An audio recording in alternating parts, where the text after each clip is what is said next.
Godina Kibba Lixa Shaggar Aanaa Soddoo Daachii keessatti humni bilisummaa Oromoo WBO'n zoonii Harsadee tarkaanfii ilaalessaa diina irratti fudhateen injifannoo argachuu beeksise. Godina Lixa Wallaggaa Aanaa Manasibuutti loltoonni mootummaa 29 kaampii keessa miliquun dhagahame. Godina Kaabaa fi Lixa Shaggaritti akkasumas godina Wallootti humnoonni mootummaa haleellaa meeshaalee gurguddaa uummata irratti raawwataniin kanneen lubbuun bahee fi miidhaa guddaan irratti qaqqabe jiraachuu jiraattonni himan. Haal kanaanis aanaalee akka Kuyyuu fi Jalduu keessatti dhaabbileen tajaajila hawaasaa hedduunis manca'eera. Godina Arsii aanaalee garaagaraa keessatti humnoonni mootummaa gochoota fokkisoo akka yakka ajjechaa manneen jireenyaa guggubuu fi buqqaatiin uummata irratti raawwatamaa jiraachuu jiraattonni himan. Gochoonni kun aanaalee akka Sirkaa, Seeruu, Asakoo, Heebanii fi Muneessaa keessatti bal'inaan jiraachuunis mirkanaa'eera. Harri waxabajjii 17 bara 2026 ashamaa akkam jirtu kabajamtoota dhaggeeffattoota keenya kun sagalee qeerroo bilisummaa Oromootii oduulee guyyaa har'aaf jennee walitti qabannee isinitti himna hanga xumura sagantaa keenyaatti nu waliin turaan affeerraa keenya. Godina Kibba Lixa Shaggar Aanaa Soddoo Daachii keessatti humni bilisummaa Oromoo WBO'n zoonii Harsadee tarkaanfii ilaalessaa diina irratti fudhateen injifannoo argachuu beeksise. Jaalxiiqii sabaa waan qindeeffate qaba. Humni bilisummaa Oromoo WBO'n zoonii Harsadee godina Kibba Lixa Shaggar Aanaa Soddoo Daachii keessatti tarkaanfii ilaalessaa diina irratti fudhateen injifannoo argachuu hoogganni WBO zoonichaa beeksisan.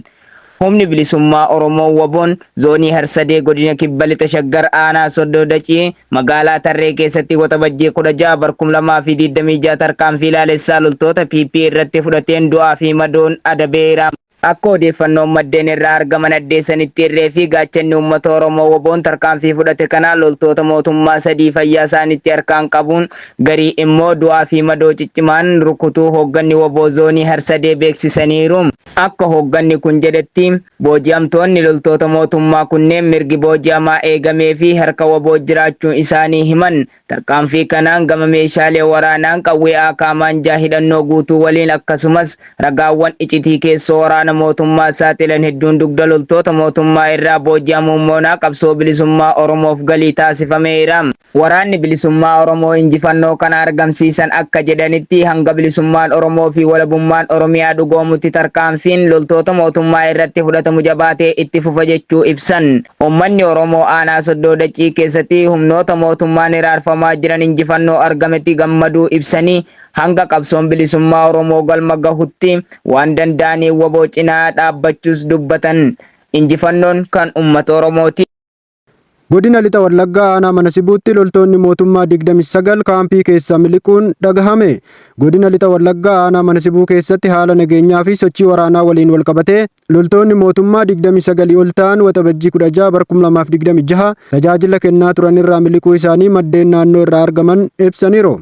Akka maddeen kunneen addeessanitti namoota miliqan kana keessa namoonni 15 gara waraana bilisummaa Oromootti makamuun isaanii kan eerame yoo ta'u namoonni 14 immoo bakka buuteen isaanii hanga yoonaatti hin beekamne jechuun gabaafameera. Odeeffannoon kun akka mul'isutti naannoo Aanaa Manasibuu keessatti garaagarummaa ilaalchaa loltootaa fi mootummaa gidduu jiruun haalli uumamaa jiru loltoonni PP sabootaan akka waldiigan taasisaa jira. Kunis immoo loltoota mootummaa gara dirree lolaatti bobbaafaman keessaa irree hedduun isaanii fedhii malee waraana keessa akka seenan waan taasifamaniif gariin immoo haalduree nageenyaa fi siyaasaa naannichaa irratti amantaa dhabuu irraa kan ka'een tarkaanfii miliquu fudhachaa jiru. Akkasumas mooraan loltoota mootummaa naannichatti argamu yeroo gara yerootti dadhabaa fi hirrachaa deemaa akka jiru maddeen ni himu. Dabalataanis aanaalee godina Lixa Wallaggaa jalatti argaman hedduu keessatti haaldureen nageenyaa waggoota 6 ol irraa kaasee yeroo gara yerootti rakkoo keessa seenuun loltoonni PP badaa turaniiru. Godina Kaabaa fi Lixa Shaggaritti akkasumas godina Wallootti humnoonni mootummaa haleellaa meeshaalee gurguddaa uummata irratti raawwataniin kanneen lubbuun bahee fi miidhaa guddaan irratti qaqqabe jiraachuu jiraattonni himan. Jaalxiiqii sabaa waan qindeeffate qaba. Naannolee Oromiyaa garaagaraa keessatti haleellaan humnoota mootummaan uummata nagaa irratti raawwatamaa jiraachuun gabaafamaa jira.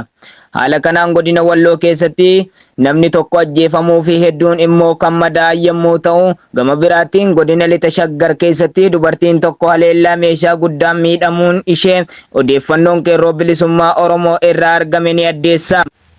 Akka odeeffannoo kanatti waxabajjii 15/2026 bulchiinsa magaalaa Caffaa Roobitti ganda Caffaa Dirree keessatti walitti bu'iinsi loltoota mootummaa PP fi humnoota finxaaleyyii faannoo gidduutti gaggeeffameera.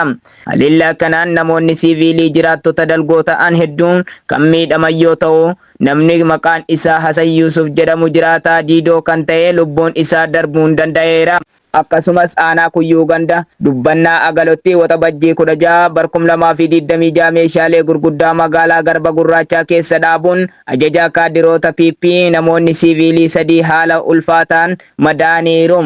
Namoonni madaa'an kunneenis obbo Dabbalaa Naggaasaa, obbo Baqqalaa Wadaajoo fi Zufalaa Cifraa jedhamuun beekamuun dabalataanis manneen jireenyaa 2 qabeenya guutuu waliin gubaniiru. Namoonni nagaa badii tokko malee manneen jalaa gubatan kunneenis obbo Ijaaraa Addunnaa fi obbo Girmaa Alamii jedhamuun beekamu. Namoonni siiviilii otuu badii tokko hin qabaatin mana hidhaa geeffaman immoo obbo Gatiisaa Garradoo fi obbo Misgaanuu Asfaa kan jedhaman yoo ta'u, sangaan tokko immoo beeyladoota meeshaalee gurguddaan akka madaafaa irratti dhukka'e keessatti ajjeefameera. Akka odeeffannoon jiraattota irraa argametti humnoonni mootummaa PP itti yaadanii tajaajila uummataa akka bishaanitti balleessanii uummata aanaa Kuyyuu guutumatti hiraarsaa jiru. Haala wal fakkaatuun lixa Shaggar aanaa Jalduu ganda Gooroo keessatti bakka addaa Olgoo jedhamutti dubartii maqaan ishee Araarsee Katamaa Caalaa jedhamtu haleellaa meeshaa ulfaataan miidhamuun ishee odeeffannoon argame ni ibsa.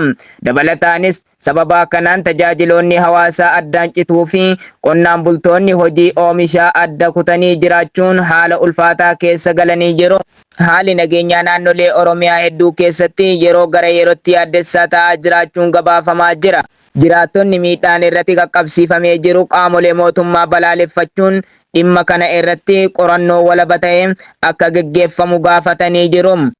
Godina Arsii aanaalee garaagaraa keessatti haaldureen nageenyaa hammaataa ta'uun namoota nagaa irratti miidhaan olaanaan raawwatamaa akka jiru maddeen naannoo irraa argaman himaniiru. Akka odeeffannoon maddoota irraa argaman ibsutti aanaalee akka Seeruu, Aanaa Sirkaa, Muneessaa, Heeban, Asakoo fi bakkoota biroo hedduu keessatti gochoonni fokkisoo ta'an akka ajjeechaa fi buqqaatiin namoota nagaa irratti xiyyeeffate raawwatamaa jira. Jiraattonni naannichaa akka yaada isaanii miseensa qeerroo bilisummaa Oromoo naannoo sanaatti himanitti manneen jireenyaa qonnaan bultootaa lakkoofsan hedduu ta'an ibiddaan gubamuun qe'ee isaanii irraa akka buqqa'an taasifamanii jiru.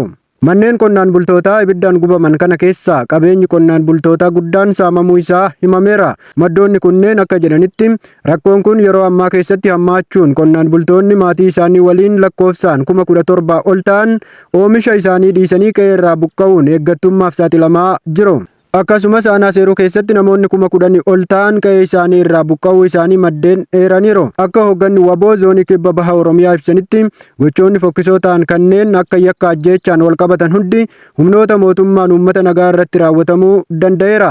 Haleellaa kanaanis dhaabbileen tajaajiloota hawaasummaa garaagaraa adda cituun isaa ibsamuun miidhaa geessifamaa jiruuf itti gaafatamummaa kan fudhatu mootummaa mataa isaa ta'uu gadi fageenyaan kaasaniiru. Kabajamtoota dhaggeeffattoota keenya oduun har'aaf qabnu kanuma waan nu dhaggeeffattaniif guddoo galatoomaa jechaa hanga qophii birootiin walitti deebinutti turtii gaarii qabaadhaa.